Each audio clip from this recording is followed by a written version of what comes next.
Sir आपका परिचय दीजिए। मेरा नाम प्रशांत सिंह चिट्टू है। मैं यहाँ के ब्लॉक प्रमुख प्रतिनिधि के रूप में कार्य कर रहा हूँ।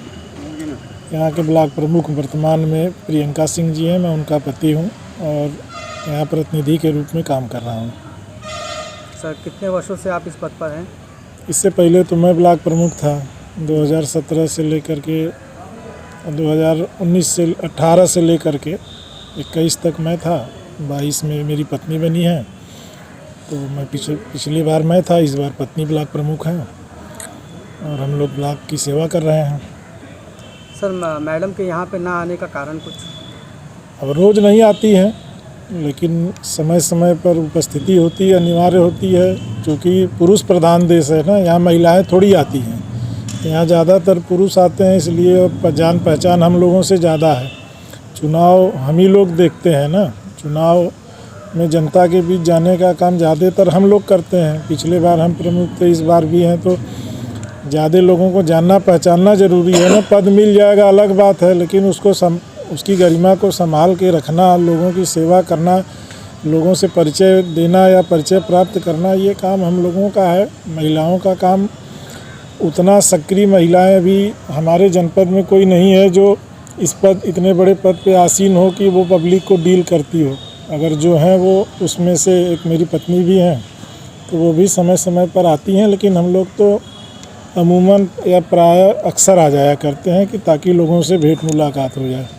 सर पूर्व में भी आप ब्लॉक प्रमुख रह चुके हैं। पिछले पद पर जब आप थे तो आपने कौन कौन से कार्य किए थे? ये काम भैया आपको जा कर के गांव में पूछना चाहिए। आप तो हमारी बाइट ले रहे हैं, हम जो कह देंगे आप वही मान लेंगे। इससे पहले जो लोग ब्लॉक प्रमुख थे, उनके कार्यकाल की तुलना और हमारे कार्यकाल की तुलना अगर आपको करनी है तो आप गांव में जाइए। गांव में अगर आप जाएंगे तो आपको इसका बेहतर जवाब मिलेगा। अगर मैं अपने मुंह से कह दूंगा तो ये केवल बयानबाजी होगी। सर हम आपको बताना चाहते हैं कि जगत समीक्षा की तरफ से एक समीक्षा रिपोर्ट तैयार की जा रही है सभी गाँवों में जाकर। तो उसी सिलसिले में हमने आज जो दूसरी मीटिंग आपके साथ ली है, आपके साथ साक्षात्कार हुआ है, बहुत अच्छी बात है हमारे चैनल के लिए। तो हम इसीलिए जानना चाहते हैं सर आपके द्वारा किए हुए। देखिए, मैं 2.5 साल प्रमुख था। मैं विश्वास करा के ब्लॉक प्रमुख बना था। मेरे कार्यकाल में 123 ग्राम सभाएं थी और 2.5 साल के कार्यकाल में उस समय उतना बजट भी नहीं आता था। 1 साल का बजट केवल 86 लाख रुपए था क्षेत्र पंचायत का। तो 86 लाख में भी 123 में से 123 ग्राम सभाओं में शिलापट लगा है। कहीं नाली बनी है, कहीं खड़ंजा बना है, कहीं इंटरलॉकिंग बना है। जितना पैसा था उसका ईमानदारी से सदुपयोग किया गया था।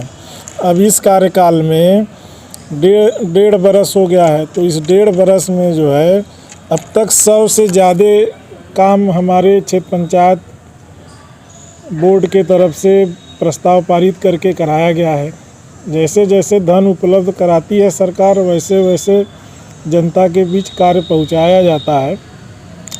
अब धन की कमी नहीं है, लेकिन पहले की सरकारों में लूट होती थी। आज की सरकार में लूट नहीं होती है। अगर काम है, पैसा है तो टारगेट है।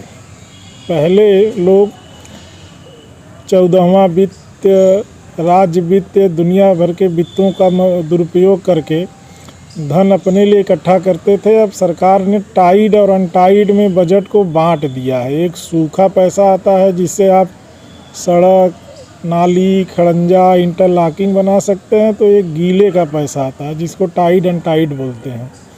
वो दोनों पैसा दोनों मद के अनुसार टेंडर होता है और उसी अनुसार उसका सदुपयोग भी किया जाता है, उसका उपयोग भी किया जाता है। तो हमारे यहाँ हर 6 महीने पर क्षेत्र पंचायत की बैठक होती है, जो प्रस्ताव लिए जाते हैं। बैठक तो 3-3 महीने पर होती है, लेकिन एक बार 3 महीने पे समीक्षा और 6 महीने पर कार्य कराने के लिए बैठक होती है। तो जो बैठक छमाही होती है उसी में प्रस्ताव, टेंडर ये सब होता है। तो हम लोगों के पास तो इतने टेंडर आज के डेट में हैं कि कम से कम मुझे लगता है 8 करोड़ के ऊपर का टेंडर। अभी दीपावली पर जब बैठक हुई थी तो क्षेत्र पंचायतों ने 8 करोड़ का टेंडर दिया है क्षेत्र पंचायत सदस्यों ने। तो 8 करोड़ का बजट तो है नहीं, तो उनको बुला के समझा करके एडजस्ट करके हर गांव में जिसको नाली चाहिए, खड़ंजा चाहिए, सीवर चाहिए, सुक्ता चाहिए, सुखपीठ चाहिए, उसी में विद्यालय के भी कुछ काम है, या कृषि विभाग से संबंधित कई यहाँ पे वो क्या कहते हैं वो सोसाइटी हैं, उनके मरम्मत का काम है। तो हर स्वास्थ्य विभाग का कुछ काम है, सबका काम थोड़ा थोड़ा किया जाता है और पूरा पैसा जो है जनता को समर्पित कर दिया जाता है।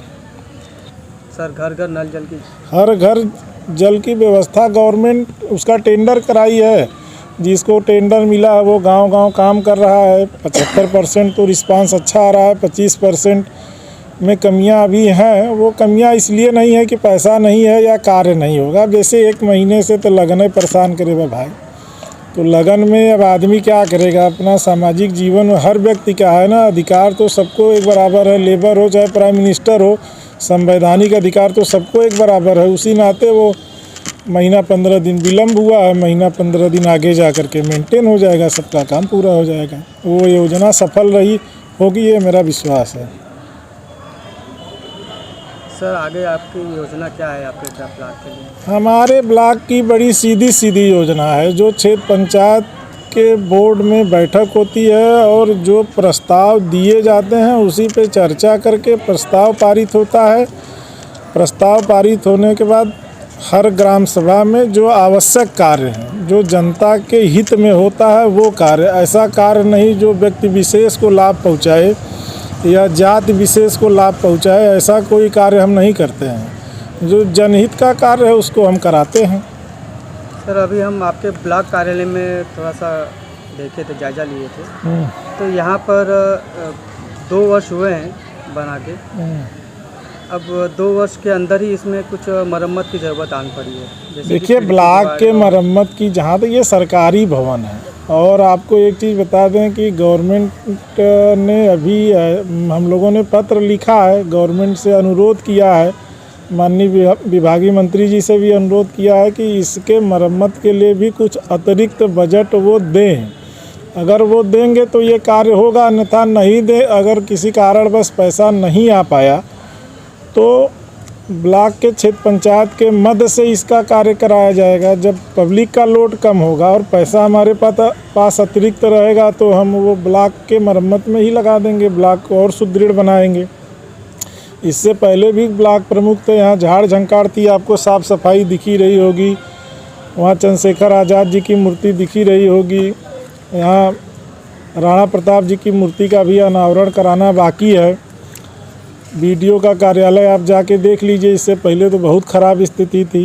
हम और सरकारी कार्यालय जो है उसकी स्थिति आप जाके देख लीजिए। तो एक लिमिट बजट है ना, अनलिमिट बजट तो है नहीं कि 5 करोड़ आ रहा है, 10 करोड़ आ रहा है, हम खर्च नहीं कर पा रहे हैं।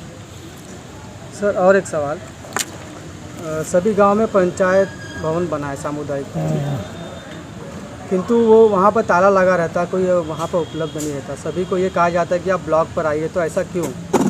नहीं, ऐसी बात नहीं है। देखिए पंचायत भवन जहाँ बन गया है और पंचायत भवन पूरा हो गया है, जो पंचायत भवन बन के हैंडओवर हो गया है वो ग्राम सभा को समर्पित हो गया है। अब उस पर सचिव जा कर के कलेक्टर बना है कि एक ग्राम सभा में एक दिन सचिव जा कर के बैठेगा। चूँकि सचिवों की संख्या 13 है और गांव 108 इस समय है, तो रोज़ तो नहीं जा पाएगा, लेकिन जिस दिन उसका कलेक्टर के हिसाब से उसकी ड्यूटी है वो गांव में जाता है और वहां बैठता है।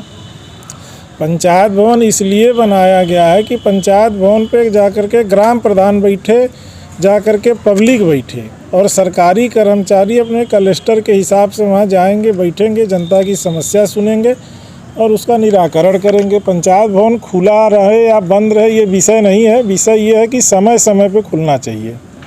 24 घंटा पंचायत भवन अगर खुला रहेगा तो उसका रख रखाव मेंटेनेंस कौन कर पाएगा, ये समस्या है। इसलिए पंचायत भवन का बनना अनिवार्य है, और हमारे ब्लॉक में जितना पंचायत भवन बना है, ग्राम प्रधानों ने बनाया है, उतना भी शायद दूसरे ब्लॉकों में नहीं बना है। सर अगर पंचायत भवन खुला रहेगा तभी तो लोग वहाँ जाके संपर्क कर सकते हैं। भैया खुलेगा 9 प्रातः, वो 10 बजे से लेकर के 5 बजे तक ही खुलेगा ना। अब आप जाएंगे 5 बजे के बाद तो थोड़ी खुला रहेगा।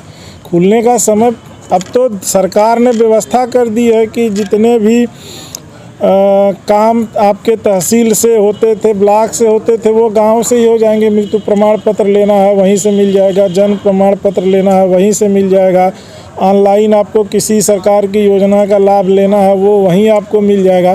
तो धीरे धीरे डेवलपमेंट हो रहा है, जनता जागरूक हो रही है और वो समझ जाएगी जिस दिन कि हम अपना सारा काम पंचायत भवन से ही करा लेंगे, वो ब्लॉक भी आना छोड़ देगी। सामुदायिक शौचालय जो है उसकी स्थिति क्या है आपके यहाँ पर? नहीं, हमारे यहाँ तो 90% से ज़्यादा सामुदायिक शौचालय पूरे हो गए हैं और संचालित भी हैं। 10% की गारंटी मैं नहीं लूँगा, कहीं कहीं विवाद है, ज़मीनी विवाद है, वो भी राजस्व के माध्यम से उसको निपटाया जा रहा है। अज्ञानता बस कभी किसी ने इसके पूर्व के कार्यकाल में जो ग्राम प्रधान थे उनको नियम नहीं पता था, इसलिए गलती से उन्होंने कहीं ऐसी जगह निर्माण करा दिया कि गांव के ही किसी आदमी ने आपत्ति कर दिया। तो वो अगर रुका पड़ा है तो उसका भी निस्तारण होने के बाद वो भी पूरा कर लिया जाएगा, वो भी हैंड ओवर हो जाएगा। धन्यवाद सर। धन्यवाद आपको।